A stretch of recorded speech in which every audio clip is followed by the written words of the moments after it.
Every act of service has a story. Every story has the power to inspire. In a world that is always rushing forward, we pause to listen, to learn, and to lead with purpose. Here, conversations go beyond words. They ignite compassion, leadership, and change. This is TrueRotarian, where service meets storytelling. I am Hemant Vasin. Thank you for being part of this journey. Let's begin.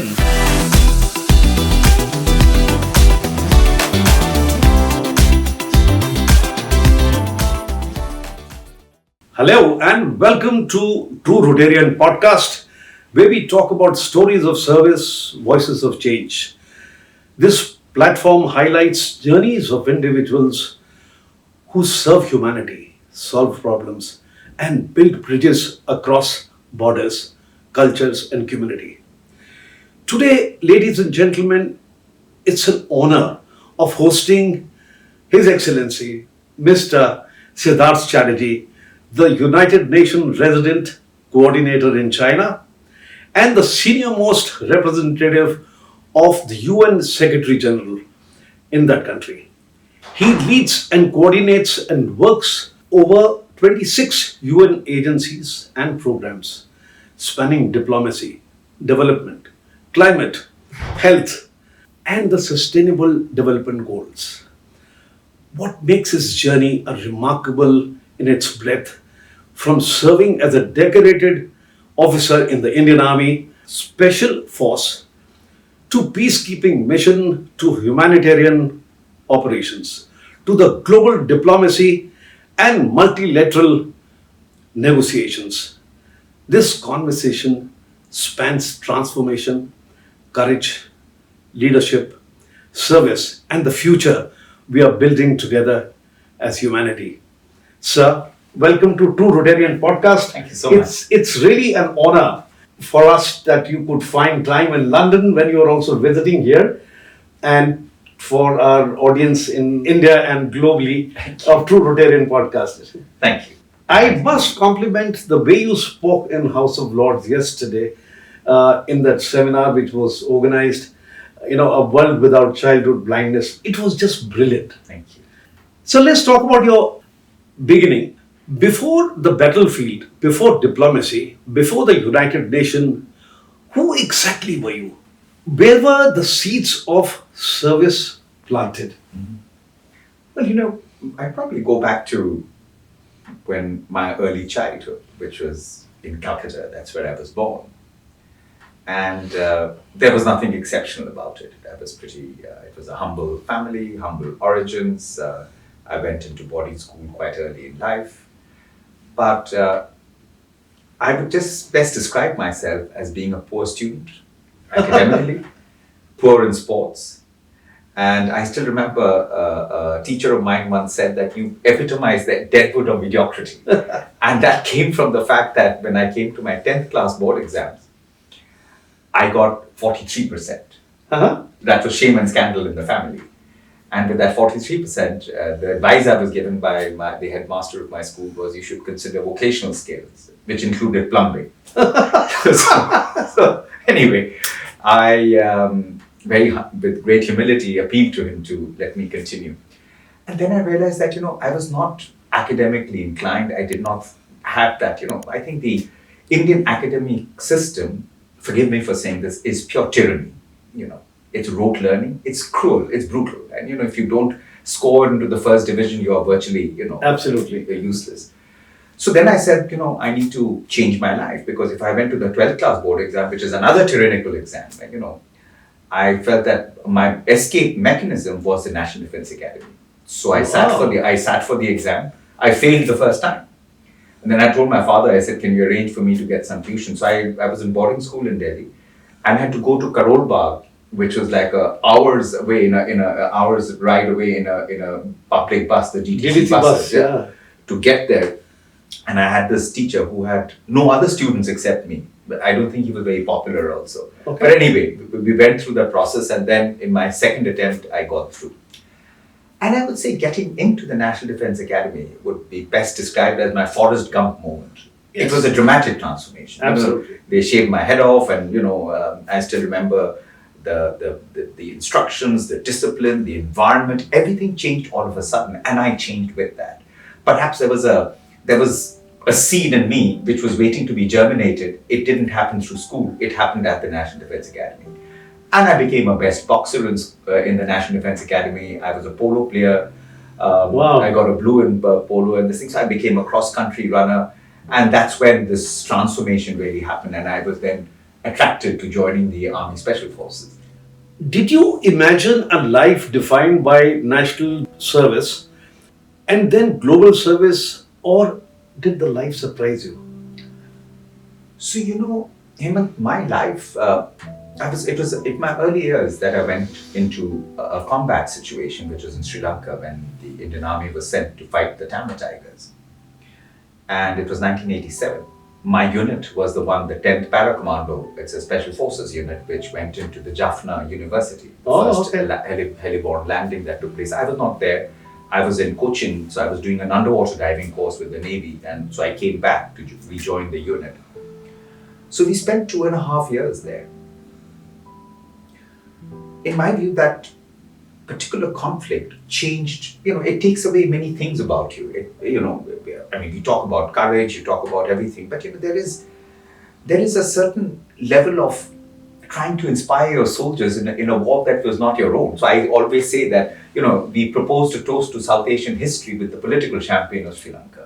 And little did we realize there was a hole in the goblet. I just feel that what we did there was hard, difficult, but I don't think it was justified for us to have been there in the first place. And we've seen the consequence of that. And I hope that one day we are courageous enough as a nation state to acknowledge that there was something which did not fit into that whole ecosystem, because we were very much participant in it. Yes. In many ways, we were supporting other sides. And so it was a very complex situation to have got stuck into.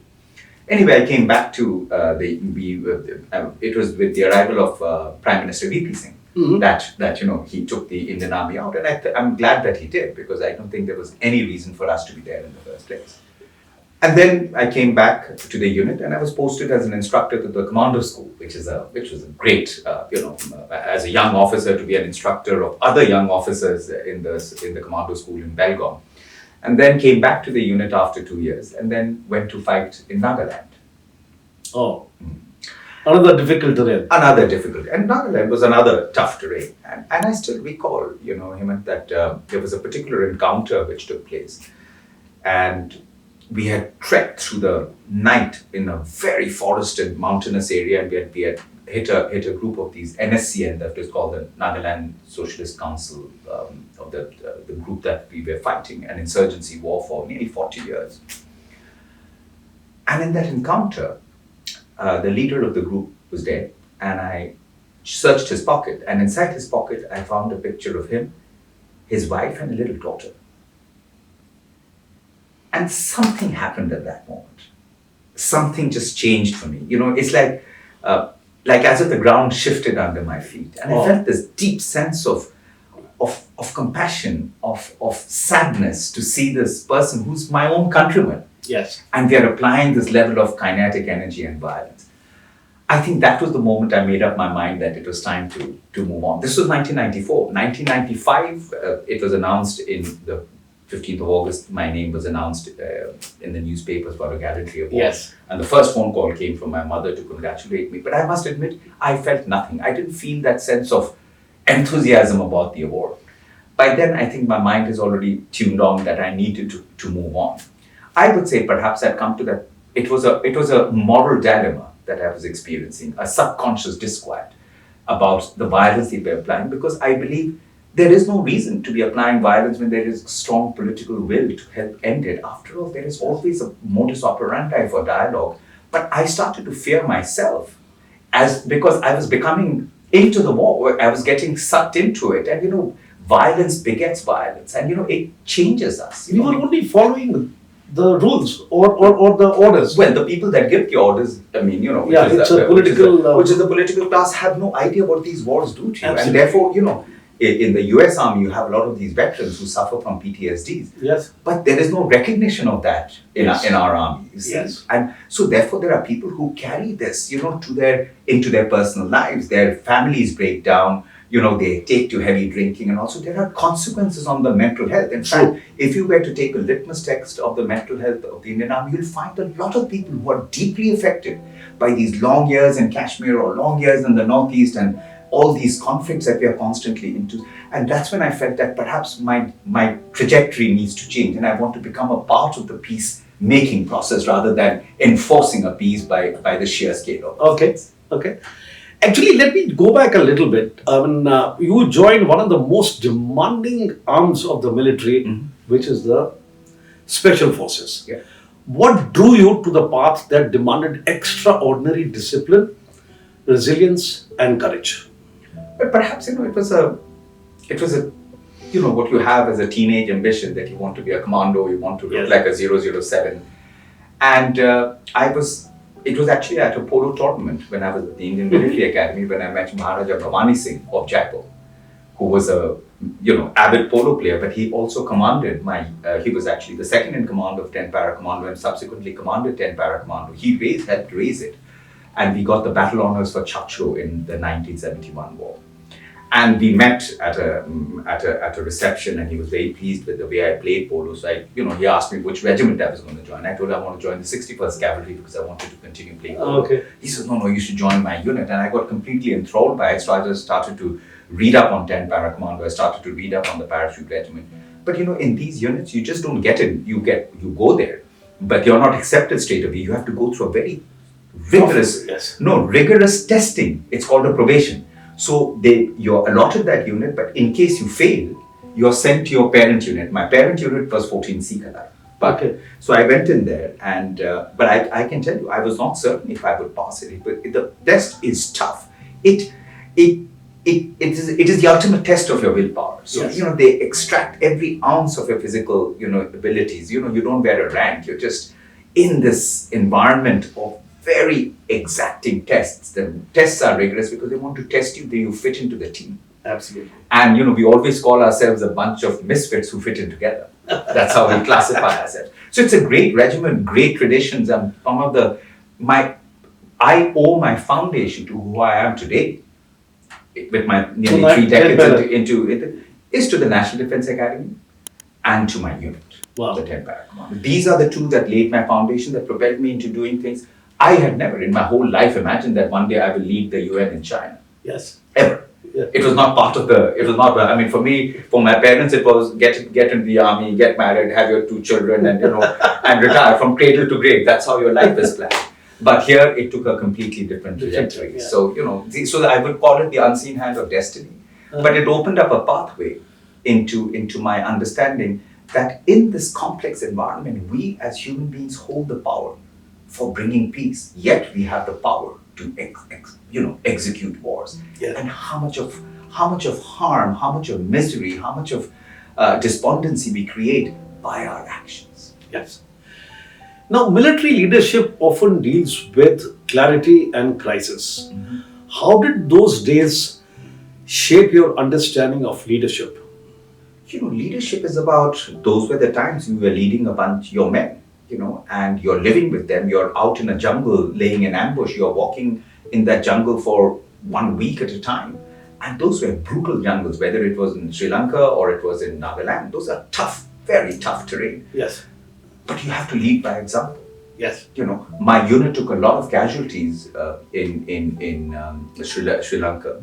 And I think we have an ethos where the Indian Army can proudly say that we had a lot of officer casualties vis-a-vis men, which actually showed that actually the officers were leading from the front. So the ethos, the culture, and that sense of regimental pride, that izzat that you have, is phenomenal. So it sets your foundation, and I think that is where leadership comes.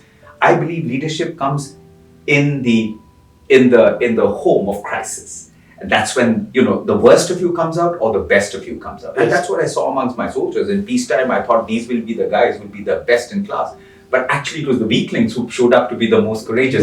Yes. So it's one never knows. Ultimately, what you call the autonomic nervous system, the sympathetic and the parasympathetic system of the brain, how at one moment can be an act of cowardice, to another moment can be an act of courage. Correct. So Absolutely. it's that. But as an officer, you also have to take care of their well-being. They are human beings. Yes. But we do belong to a very ossified traditional structure. The officer is different, the men are different. Yeah. And somehow in the regimentation that I've had, we tried to bridge those divides. We tried to come closer together because we relied on each other for our survival. Yeah. So I think I was in that environment of combat operations. I think, should I say, it's like I was iron ore and then I was put into a blast furnace from which we find steel. Many argue that diplomacy today needs a lot of discipline of military. Do you agree? Well, I think discipline is a must, because without that discipline, without that mental acuity, you end up making errors in judgment. So it's very, very critical to have that sense of precision, the sense of, but also sense of knowledge. You must be absolutely aware of the entire ecosystem in which you're operating. So you can't be, found flat-footed in terms of knowledge. Knowledge is key. Knowledge is power in this. And your ability to maintain your calm in all these deliberations. Calm is your superpower, not to get thrown off balance. Absolutely. Your journey then pivots from national defense to international peacekeeping. Mm-hmm. This is not a common transition. No. What triggered it, from defense to peacekeeping? Well, I made up my mind, as I said earlier, that to leave. And then I started to apply to different jobs. Nothing was coming my way. And then, I left I still recall it was the 31st of December, 1996. And, we have these Sahayaks, the people that assist you from the unit. Yes. And I told Orderlies. The orderlies, yeah. So I gave him his movement order. I said, you need to go back. He said, Saab, aap kya kar rahe ho? Where are you going? I said, I've left the army. And he was very concerned about me. And look at that sense of, because the connections that we make with our people, I said, no, you need to go back and, I'll find my way. And I was living in the Army Battle Honors Mess, the officers' mess in Delhi. Anyway, I got my things together because I had to move out. I'd left the army. So I think I had about 2 weeks. And then out of the blue, an offer letter came from the UN saying I was offered the role of a GS4, which is General Staff 4 security officer. So I said, wow, General Staff in the army is like very high. Yeah. So I went to collect my UN passport from the UN offices in Delhi. I was given a ticket to fly to Zagreb, and from Zagreb to Sarajevo, which is where my job was going to be. So I was sitting at, the place where all the travelers sit. And the flight had been delayed. It was a Lufthansa flight from Delhi to, and I still remember, it was the 12th of January, 1997. It's absolutely crystal clear in my mind. So we were sitting there, and I was sitting where all the passengers are sitting, and she was going around looking at the tickets, and everybody was getting a little coupon to go get themselves a meal because the flight had been delayed. So she asked me, why are you sitting here? So I said, isn't this the place where you're supposed to sit? She said, no, come with me. And she takes me to the lounge. I'd never been to a business class lounge before, so I thought she was being polite to me, or, and I was in a suit. Okay. So I went and sat down there, and I saw everybody having a good time, having a drink, etc., etc. And I used to love my whiskeys then. I had no idea that this is all free. So I kept sitting there, and then finally I took the courage of asking someone. I said, how much does this cost? They said, no, it's for free. So anyways, I had a couple of drinks. I was feeling really happy with that. Then I got into the plane, and these were very comfortable seats. Till then, I've been used to traveling in Air Force planes, which are where no seat. And then suddenly I'm in this big lavish seat, and I said, oh my God, I've arrived in life. This is it. At 32, I'm taking this flight and getting to, then the flight arrived in Frankfurt. We're about 2 hours layover, arrived in Zagreb. Someone came and picked me up and took me to a nice 5-star hotel. I said, this is it, something has changed in my life. Then next morning, I arrived in Sarajevo. There was a French Air Force flight. And there I'm sitting at the airport, and it's minus 13 or 14 degrees centigrade. Wow. Very cold. And I'm sitting there waiting for someone to pick me up. And then a truck arrives. And the driver comes out and says, okay, put your things at the back and get in at the back. I said, oh my God, now what is this? From business class to behind a 3-tonner. So in the UN, it's very this thing. If your flight is more than 9 hours, they give you a business class seat. Okay. It doesn't matter what your rank is. So I got into this and I knew that something has changed. So I got there and I got a uniform and basically I was going to be a security officer manning the gate and doing all those things. So in a way, I'm glad I started at that level. Okay. Because it taught me my first lessons of humility, because leadership is also about humility. Yeah, because in the army you get spoiled Yes. quite a lot, you have from the time you become a second lieutenant. So it was an important starting point, but it was also an important inflection point of my life where, I was able to suddenly see a dramatic shift that did not connect to anything about my past, except my resolve, discipline and tenacity that I had to rely on. Wow. Now, how do you define peace not as a slogan, but as a lived responsibility? Well, if I were to look at the world today, we are at a very dangerous moment. Very, very dangerous moment. In fact, for the first time, post the Second World War, we are seeing an interlocking crisis, which the world has never experienced before. We saw a health pandemic, the COVID pandemic, which exposed the fragility of human health and health systems across. Absolutely. And one microscopic virus went and killed millions and millions of people. Absolutely. It didn't matter how rich you are, how poor you are, how developed your economy Or is, what your religion is. It didn't nothing. matter. It did. Or nationality, nothing. Yeah. What is interesting here is this health impact, this microscopic virus also had an economic impact, which rivals the Great Depression of the 1930s. Yes. It had a huge economic impact. So which brought back into focus the whole issue of why we have to invest in health. The second crisis that we are confronted with is a climate crisis. A climate crisis which is so dangerous. It's an existentialist threat. It looms like the sword of the Damocles over our heads. I mean, today we are having climate emergencies across the world. Absolutely. A triple planetary crisis of climate change, air pollution, and biodiversity loss. When we were worried about the numbers from COVID, little do we realize how much air pollution kills. Yes. And it's been classified by WHO as a contributor to chronic diseases, including Parkinson's and Alzheimer's, besides the upper respiratory tract. Absolutely. So it's that. So we've got this. Then we've got a third issue. We look at the conflicts in Ukraine and Gaza and say, oh my God, these are big conflicts. Little do we realize that there are 80 ongoing conflicts in the world. 80. 4. Rising levels of food insecurity. Nearly 800 million people are going to bed hungry every night. About 2.5 billion people across the world, nearly 3, are food insecure. So malnutrition, undernutrition, and overnutrition is a problem. So therefore, you're seeing the rise of chronic diseases, which is all related to our nutrition. And the last is rising levels of inequality. Yes. Inequality within communities. That is very worrying. Inequality within societies, inequalities between countries. These are gradually emerging. So all this is becoming a lethal cocktail for actually creating an environment of tension, an environment of confrontation, and an environment of conflict. In fact, I would say this without equivocation, that we are perhaps closest to a third world war than we have ever been. Yes. And the thing is, in the first 2 wars, great wars, the First and Second World War, there were no nuclear weapons. Today we have nuclear capabilities across the world, which is capable of destroying this world completely destroying.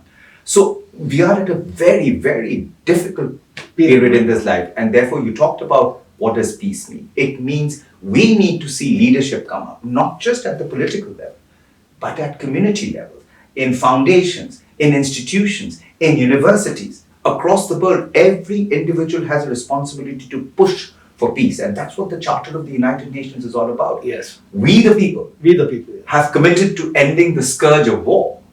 And that is what looms across our heads. And it's not just a war of people with people, but it's a war with climate. Yes. It's multifaceted. And we reached a grim milestone of about 130 million people who've been displaced because of, or become refugees or displaced because of climate change, because of all these factors, because of instability. So all these factors are much more than the Second World War. Yes.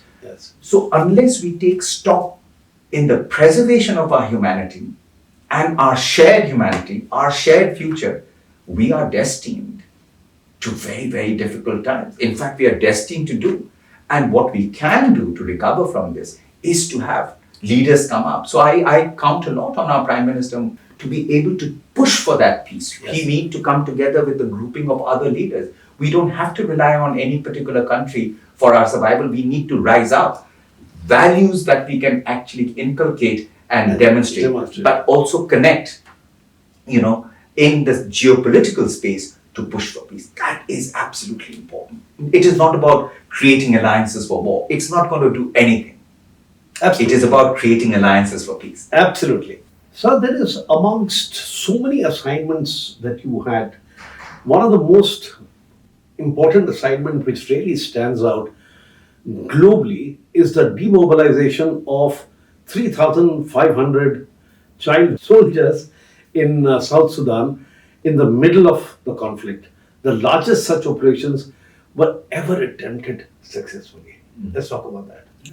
This was in the year 2000. So I was serving so I joined the UN in 97. So I first served in Sarajevo. It was a fractured former Yugoslavia, but had seen misery first up. From there, I was posted to Baghdad, from there to northern Iraq with the Kurds. And then I got an assignment to go work with UNICEF in South Sudan.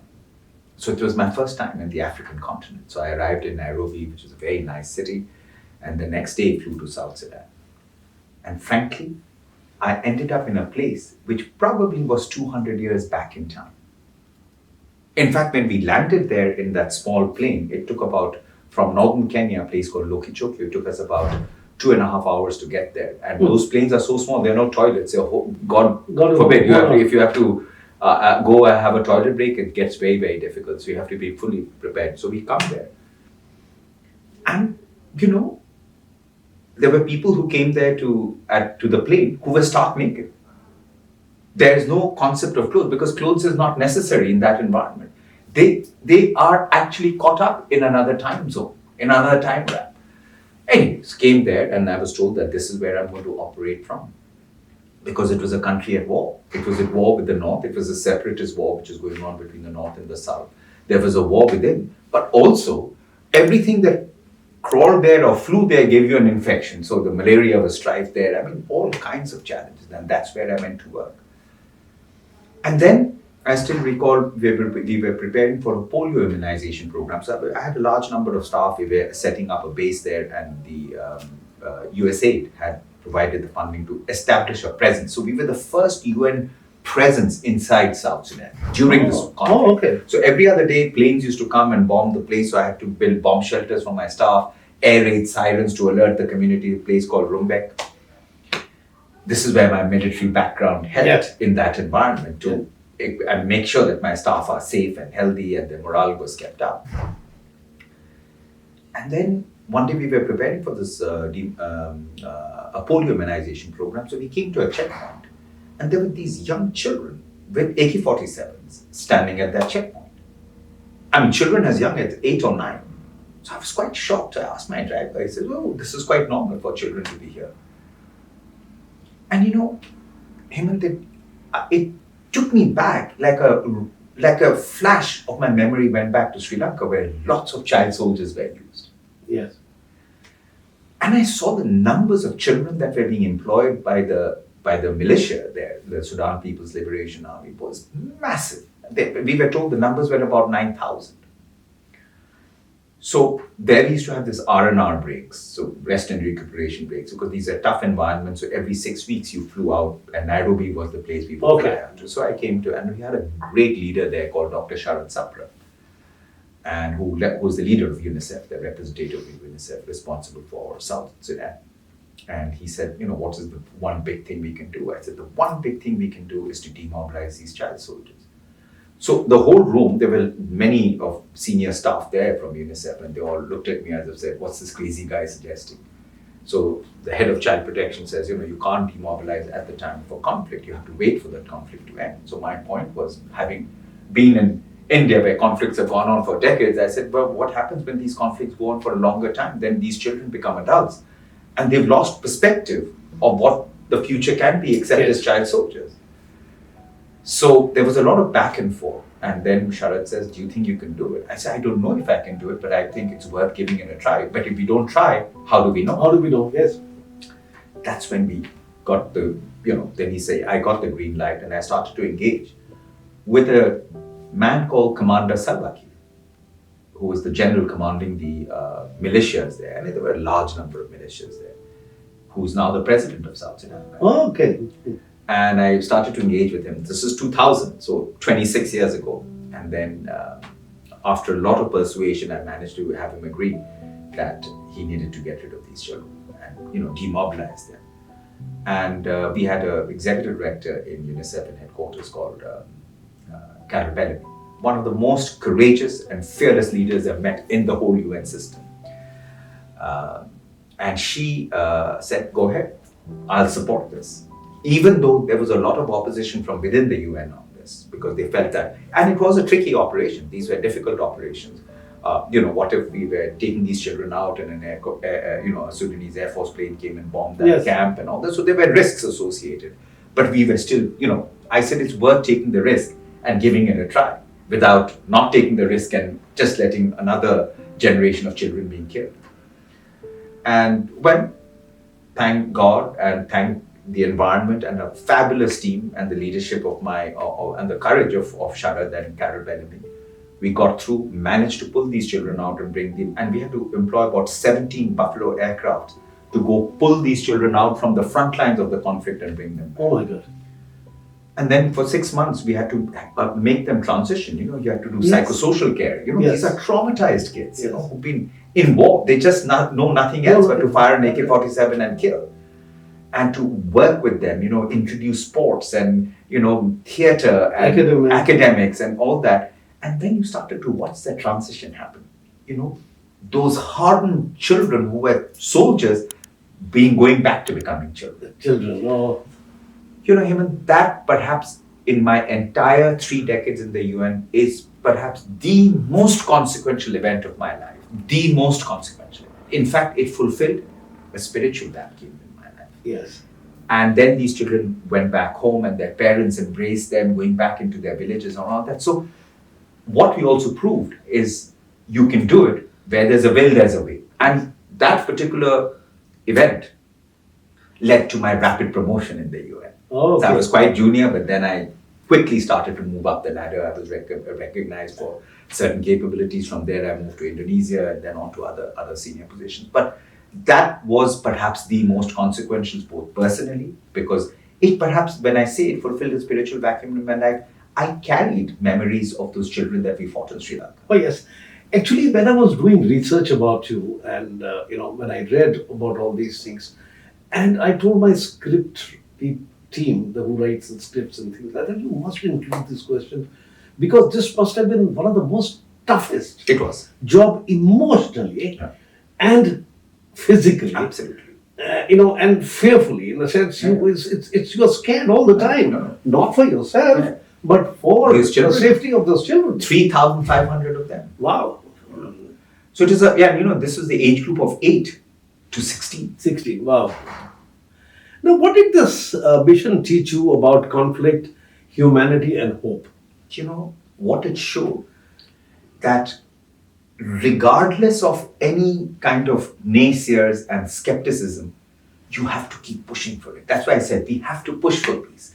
We have to keep making sure and to remind ourselves the human being within us. All these people who go and commit some of the greatest cruelty were once a baby, an innocent child, who had parents, and then suddenly their environment robbed them of their childhood. And then these people become adults and then they lose their perspective. They become brutal, they become cruel. So it is to be able to recognize that. And perhaps having been a former soldier myself, I was able to connect to a lot of these military leaders, so that I could connect one-on-one with them. And formulate a strategy and recognize that they were also a human being and not just a hardened, violator of human rights. So I think it is that. So we have to bring balance in the way we dialogue with people. And there is nobody who's off the table. However cruel, however wicked, whatever they are, you have to have them in the table, otherwise there's a weak link in the chain. Yes. And then comes in the aspects of persuasion, then comes in the aspects of nudging and encouragement and all that, because ultimately it is about finding shared interests. Yes. Once shared interests come in, you can then push those value systems up. But if you stand, or on a particular value and a pedestal and say, oh no, this is the violation of rights, they won't even give a damn. So we have to find a way to find common ground. And once common ground is found, give trajectory to that. Mm-hmm. Now, how has diplomacy evolved in 21st century as per your experience? Like I said, we've come into a very complicated phase, and diplomacy is complex work. It is hard work. It is work every day. Nation states have diplomats all across the world with their embassies everywhere. The UN are per se representing the multilateral system. Mm-hmm. It embodies the value propositions of what is called an international civil servant. The UN passport, by the way, does not have a nationality on it. It's called the UN laissez-passer. Oh. So as a UN civil servant and as an international civil servant in China, for example, or before that in Kenya, I am there as a UN staff member and international civil servant. There are no nationalities here. Oh, okay. Yeah. And I didn't know about Yeah. So there is no nationality in your passport. That's what makes it unique. And therefore you do not get instructions from governments or the countries that you come from. There is only one boss, which is the Secretary General. Oh, okay. He is my boss, and I respond and I come to him. So I know that sometimes the perception is, the person is being being kind to his own country. That's not the way it is. People don't understand that, and I think people need to grow up, particularly in the diplomatic world, to understand there is a space for multilateralism, and today that space for multilateralism is even more crucial simply because of the multipolarity which is coming in. And unless diplomats are knowledgeable on multilateralism, unless they get smarter about the environment in which they are operating in, unless they know how to bridge relationships, they will fail. Yeah. And today, across the world, we are seeing a failure of diplomacy. And that is why conflicts are coming. Exactly. Actually, we are living in a world of geopolitical tension. Mm-hmm. The climate anxiety, demographic shifts, and technological disruptions. In such a world, what role do the multilateral bodies still play? The most important role. It's the only platform where the big and small, mighty and weak, rich or poor, everybody has a voice at the table. And when the UN Secretary General Antonio Guterres took office in 2017, he said something quite profound. He says, the world is in pieces. We need world peace. Today, more than ever, we need peace. We need peace amongst each other. We need peace with the climate. We need peace with biodiversity loss. We need peace with everything around us simply because we are headed in a trajectory of mutually assured destruction. And that is why we need to find common ground. We need to find peace. And we have to push for peace. And we have to be adroit about it. We have to be educated about it. We have to be tenacious about it. We need to have people with that vision that Harry Truman and Roosevelt had when they created the United Nations. And we have it. We have great leaders around us. It's a matter of how do you encourage that ambition to happen. So I, frankly, if I were to put on my Indian hat, I have a lot of hope in our Prime Minister to be able to give that velocity to it. But he needs to get the right people around him to be able to give that velocity to it. Yes. He's a fine Prime Minister. He's got great values. In fact, I was influenced by his International Yoga Day, which led to my own transformation. But I can tell you, today we need like-minded leaders. So I was very pleased when I was in Tianjin for the Shanghai Cooperation Organization meeting, when I saw Prime Minister come there and his interaction with President Xi Jinping. And so I think we just have to find a way to keep that dialogue alive. Yes. And I believe that this is the neighborhood we are in. Yes. It is we can't do India out and no. go somewhere else. No way. We have to find a way of accommodation. And regardless of what we think of each other, we just have to find common ground. And if you don't have peace with your neighbors, if you don't have good relations with your neighbors, you become vulnerable, you become susceptible, you become fragile to any of their undercuttings that could potentially happen. So I think that is very important. Yes. As the UN resident coordinator in China, you sit at a unique intersection between development, diplomacy, and global cooperation. Mhm. What has the experience taught you about China's development journey? Wow. Let me give you some statistics, and I hope your audience will understand where I'm coming at this, because I know that I've come under a fair amount of criticism for sometimes for being very positive about China, but let me put it in stark terms. 1979. China's per capita GDP was $180. Now listen to me carefully. $180. Most African countries, Asian countries had a much higher per capita GDP than China. They had come out of the Cultural Revolution. If you recall, 90% of the population was abjectly poor. That means living in abject poverty. Within 4 decades, they lifted 800 million people out of abject poverty. Do you know what they did that? 3 things. Number one, and the most important one, political will. Number 2, the right public policies which were implemented. They have a 5-year plan, it's implemented. Okay. It's not a 5-year plan which becomes a 15-year plan. Most times their 5-year plan is done in about 3 years. And number 3 is the partnerships that they formed with the United Nations. We were a net aid provider. The UN offices opened in China in 1979. We were a net aid provider. We used to bring food and finance. They took all that. They took all the best ideas, turned it around, absorbed it in. And it's 1.4 billion people. It's not a small population. This is not 40, 50 million people. And the speed with which they undertook this change. I'll give you another example. There were 3 things that they invested in. Heavy investments in that, which was the key to that transformation. This is what I tell a lot of the African ambassadors who I interact with in terms of promoting South-South cooperation. Number 1, they invested in human capital. Okay. Today, the numbers of engineers and scientists, etc., that China produces is just phenomenal. We have, how many IITs do we have in India? 7, 8? 8. China's equivalent of IITs is probably about 200 or 300. Oh my God. So that is why they've got so many engineers out there. That is why they've been able to make that progress. So that investment in human capital is huge. In fact, another important part of this is women in the labor force. You know, Chairman Mao Zedong once said, women hold up half the sky. That was the point at which women got liberated in China.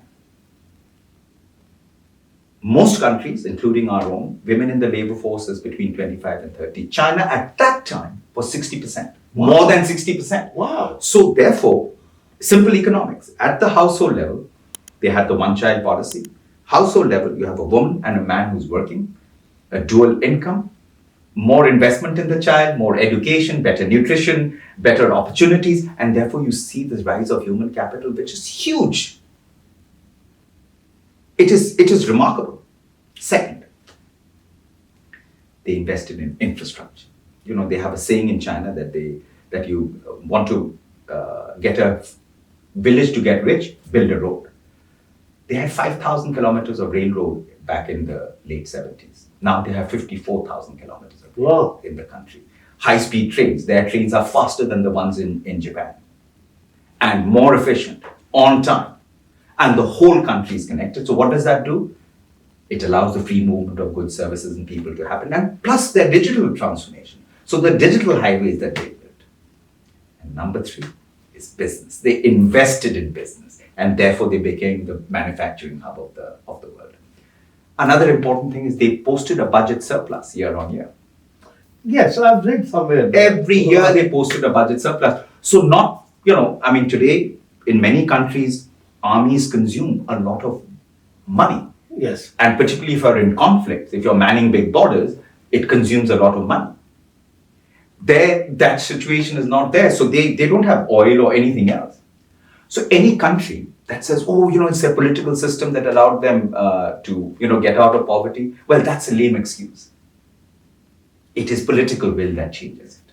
So this is where that country is. Now I'm sitting at a time where in China, I've been there since 2021, when at the height of COVID. Mm-hmm. And I've seen even then how this country pushed for progress. So their progress has been remarkable. They're in terms of setting up their agenda for carbon peaking and carbon neutrality. Go to Beijing. Beijing's air pollution, it used to be like a gas chamber about 15, 20 years ago. Go to Beijing now. Their air quality is perhaps comparable to many European countries. I'm a runner. I run regularly in China.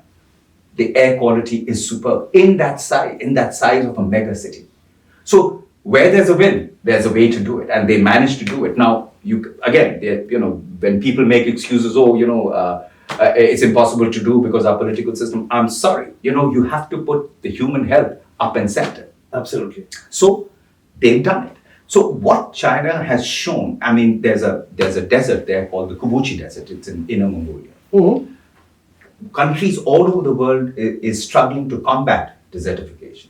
You go there, Hemant, it's worth a visit. An entire desert, it's the 7th largest desert. The maximum number of sandstorms used to come from there into Beijing has been converted into an agricultural wonderland. They have photovoltaic cells which are covering the entire desert. I mean, it's like when you stand there, you're looking at a sea of photovoltaic cells, but those photovoltaic cells are very high. So all the real estate underneath is used. So it's like a greenhouse. And you have, you cultivate crops and you have animals and you have all that. So the vagaries of climate does not affect it. And they produce 3.2 gigawatts of electricity. Now let me put it into perspective for your audience. 1 gigawatt of electricity powers up 1 million homes. Wow. So 3.2 million homes are powered up purely through renewable energy, solar and wind. So it's remarkable what they've achieved over there. So when I say this, I know that some countries don't like it. In fact, I'm perhaps one of the few heads of the UN anywhere in the world that gets the maximum number of demarches. Demarche is a diplomatic thing. Oh, why is the UN still here? China is a very developed country. No, China it is still a developing country. It's a population of 1.4 billion people. There are still issues of inequality there, rural inequality, income inequality. So they're pushing for that, and they recognize that they need the UN to support them in doing precisely that. Mm-hmm. Knowledge that we can share with other parts of the world. Some of the biggest partnerships we have in South-South cooperation is with the African countries, where the UN plays the role of a convener, a connector, and a catalyzer of relationships. This is what multilateralism is all about. So we must make sure that the UN, if I was the UN of the 1980s in China, I would not be fit for purpose. I would be redundant. So you have to adapt to that environment. Now the UN needs many more, experts in quantitative economics, much more experts in social policy, much more experts in the upstream knowledge that the country needs. So we have to be versatile. And that is why the reforms of the UN have been perhaps most apparent in China, because we worked with the Chinese government to adapt to what their needs were. Rather than lecturing them, we were in line, in lockstep with them, with their development ambition, and that is why we have a place of privilege in that country. And that is exactly what my next question was. How does the UN engage with China on the sustainable development goals? Oh, they value every bit of our inputs there, and it's a very strong relationship. We've just finished the 14th five-year plan in China, which was the cooperation framework I signed with the Chinese government from 2021 to 2025. And as I transition out of my role now on the 1st of March, I have already signed the cooperation framework from 2026 to 2030, which my successor will come and run over there. Okay. Now, India's global profile today is changing absolutely rapidly. How do you see India's contribution to multilateralism and global development framework? I think India's contribution on all counts is commendable. I would say that on many places, India plays a very consequential role. Its work in South-South collaboration, its work in the Global South, in Africa and many other parts of the world, the relationships that it is building, but above all, the peacekeeping role that Indian soldiers provide have done some very, very good work. As have the Chinese, they've been very, very good peacekeepers that have come out from this part of from Pakistan, from Sri Lanka, from Bangladesh, from India, from China, excellent peacekeepers who've done terrific work in different parts of conflict-affected areas. I believe what Prime Minister started with the International Yoga Day that has really illuminated the world to understand why health is so crucial. And in fact, it was one of the things that inspired me in terms of my own transformation, that call for the International Yoga Day. So I believe that, India's role is even more paramount, and particularly given in the multipolarity that we are seeing, both in the BRICS context or in the Shanghai Cooperation Organization context. I think India has a very important role to play. And plus, it is a bridge in the subcontinent to such a diverse level of communities, religions, everything coming together. We need to find the sweet spot for building relationships and relationships of trust. Because ultimately, every mother, whether she's in Pakistan, she's in India, she's in China, she's in Bangladesh, has the same aspiration for their child. Absolutely. Better opportunities, better education, better health. Why don't we unite around those issues? Absolutely. We have more reasons to be united in dealing with this multifaceted crisis that we are facing, rather than the vagaries of just unnecessary, confronting each other. So we just have to find that thing. And I'm saying this having been a former combat veteran. Yes. And it's people who've not been into combat are the biggest cheerleaders for combat. That's what I've seen. Yes. And I think that needs to change, Hemant. So I believe that the leadership for India as a nation state, and with the leader that we have, is a great opportunity to see that transformation, to leapfrog. We have to leapfrog, because if we don't, we'll get stuck. Yes. And then, even in terms of the sustainable development goals, we will not be able to implement it. We have to be unorthodox. We have to flip the orthodoxy in the way we do it. We have to hold our civil servants to account in terms of delivery. That's what they do in China. If there is no delivery, there is discipline that follows. We have to hold the civil service to account to be able to make sure that if that 5-year plan is there, it must be implemented. There are no ifs and buts. Absolutely. Things are changing in India too. Indeed, absolutely. I've seen the change which is happening, and I think it's very, very important that the collective whole, our secular values, our pluralism are protected. Yes. That is what will keep the country, buoyant and moving forward. Sir, you are also an advocate for preventive health, breathwork, and longevity. Your cold exposure feats in China created headlines and curiosity. Why don't we talk about that? So, back in 2020, Hemant, I was 85 kilos, quite obese. I was suffering from high cholesterol for 15 years. I was on cholesterol medication. I was pre-diabetic already. And I did not have good health. And perhaps it also was a combination of the PTSDs that I carried with me. So, PTSDs can happen, or post-traumatic stress disorder. It's not something immediate. It can happen many years later. So I would actually be sometimes in Kenya or in, Copenhagen or in Iraq prior to that. Suddenly I would be sitting in a meeting and I would start to sweat like a hot flush. And these memories would come alive. They would come alive while I was awake, and they would come and haunt me in my dreams. So something started to alter, and therefore I used sugar as a big crutch. I used cigarettes as a crutch. I used alcohol as a crutch. And therefore, even though I kept myself reasonably fit, but input and output were very different. And therefore, I started to fall sick. And then my father spent many years suffering from a stroke. And then 2019, he passed. So my wife said, listen, you better, get a health check done. And the doctor said I was headed in that direction. So, it was a wake-up call. We had a young son. And as I said, for me, the great inspiration was Prime Minister's International Yoga Day. So I still remember I was sitting in Washington, D.C. at the airport waiting to fly back to Nairobi, where I was working. I had taken a Kenyan delegation, very successful meetings in the Silicon Valley and in the State Department.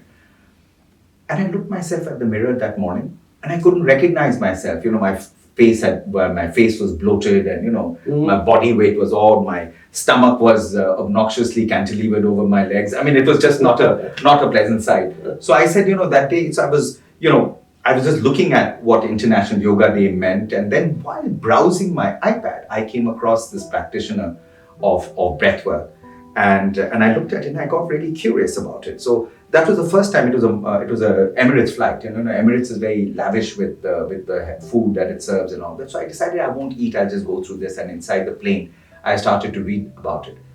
For the first time, I did not eat anything in the plane as well. I just had some tea, and then came to Dubai. I still didn't eat, and then got to Nairobi. And that's when I sat and had dinner with my family, with my wife and son. And I must say, I felt quite good about it. So next morning, started this voyage of change. So it was in March that this whole journey of change started. So I started practicing this breath work. I went on to 1 meal a day. I would do 10 minutes of high intensity interval training. Okay. And COVID by then had struck. So you were also you had to be quarantined away from, people were not moving around. And I noticed the gradual change started to happen. But the biggest change happened was when I went from Nairobi, posted to China. And it was in January, I arrived in a place called Guangzhou, where China had a very strong quarantine policy of 3 weeks. It didn't matter. You could be a king or a pauper. Everybody went through. So it didn't matter. I was coming as the UN's ambassador to China. It didn't matter. Rank did not matter. Anybody can have the disease. So you went into this 3-week quarantine. I must say those 3 weeks were the greatest transformation in my life. Is that right? The biggest transformation. I mean, I'm writing a book which will be published in China in June, both in English and Chinese, and hopefully subsequently other regional languages, where I reflect upon that. I think it was like as if the enlightenment that the Buddha achieved, because I would be walking inside. I had a suite, and I would be walking about 20,000 steps. I fasted for 5 days for the first time, and they got worried that what was wrong, and I had no human contact. Only a person coming in a hazmat suit coming to check your this thing, but my food was piling up outside the door because they would leave it there and you came out. And so 5 days I fasted. I was feeling really good and continued. And then after that, the following day, I started having 1 meal a day. By the time I finished the 3 weeks, I had achieved a level of fitness with the combination of the breath work, with the fasting, with the 1 meal a day, with the exercise I was doing, with the walking I was doing inside the room, and whatever the coldest shower could be. I came out and I was picked up from there and taken to Beijing. And next morning I said, let me see how I perform if I were to run 21 kilometers. Mm-hmm. So I came out from my hotel and I went to it's called the Chayong Park, a beautiful park in Beijing. So I went for a 21 kilometer. It was very cold.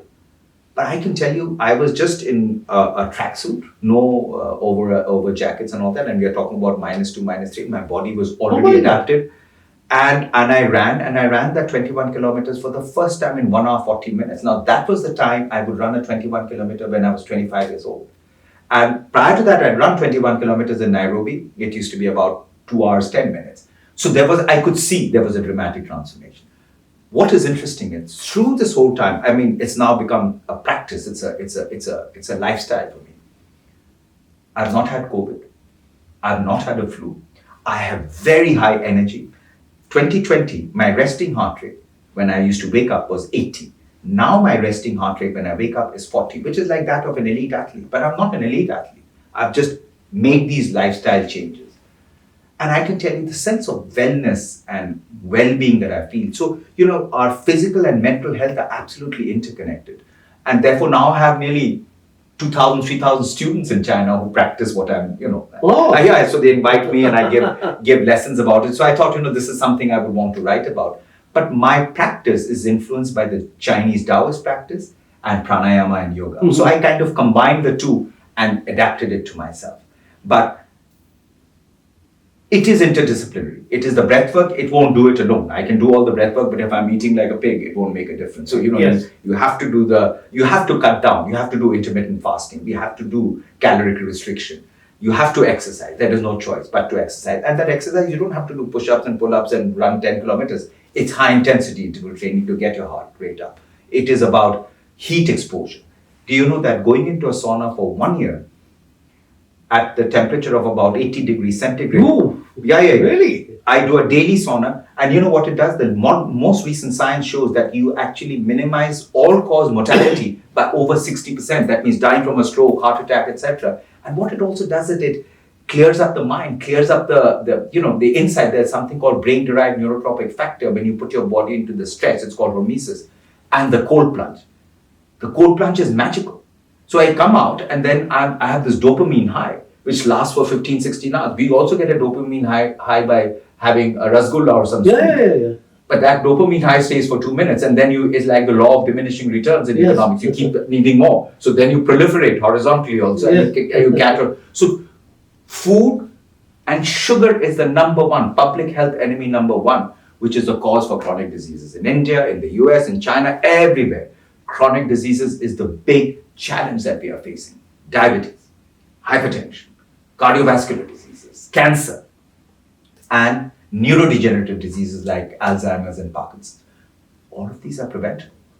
And there was a test done on me by some doctors in China, and they say that my body is like a 35-year-old.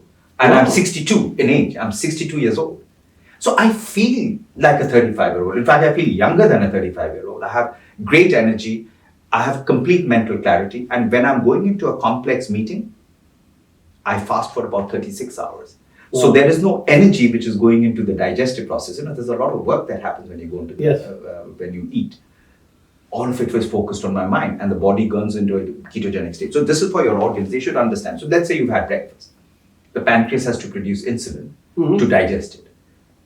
Then you go and have some tea and some pakoras, and then the partly digested food is mixing with the fresh food. Then you have lunch, then you have dinner, then you have those big sweets. So essentially what is happening, it's like keeping a car engine running and is running continuously, then finally the fuel runs out. So it's not a question of if, it's just a question of when people fall sick. Yes. People have different genetic blueprints. Yes. But that is why you're seeing this exponential rise of chronic disease. Do you know, in the United States, 5% of the population is considered to be in good cardiometabolic health.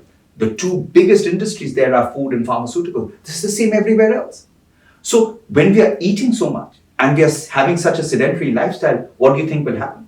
So if we can give up sugar and limit, have 2 meals a day instead of 3, have 1 meal a day instead of 3, the change that happens is dramatic. And it's in our culture, it's in our religion. All religions have fasting. Why is it there? It's a cleansing process. And now there's a Japanese scientist who got the Nobel Prize in 2016 for the discovery of what is called autophagy, which means self-eating. When you fast, the body starts to eat itself. So it kills off all those cells, and the fat cells that go and accumulate in our heart and in our brain that causes cardiovascular disease or brain disease. It kills it off and converts that into energy. And that is what ketosis is all about. So I tested it on myself. I ran a 12-kilometer race after a 5-day fast, 2023. Wow. I came first in the race, beat the second person by 2.5 minutes. So food has got nothing to do with your performance.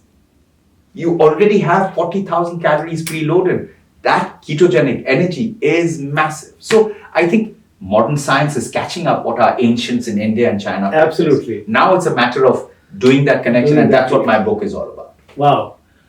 Now, thank you so much, Siddharth, for joining us today. And thank you for a life defined by service, courage, and global citizenship.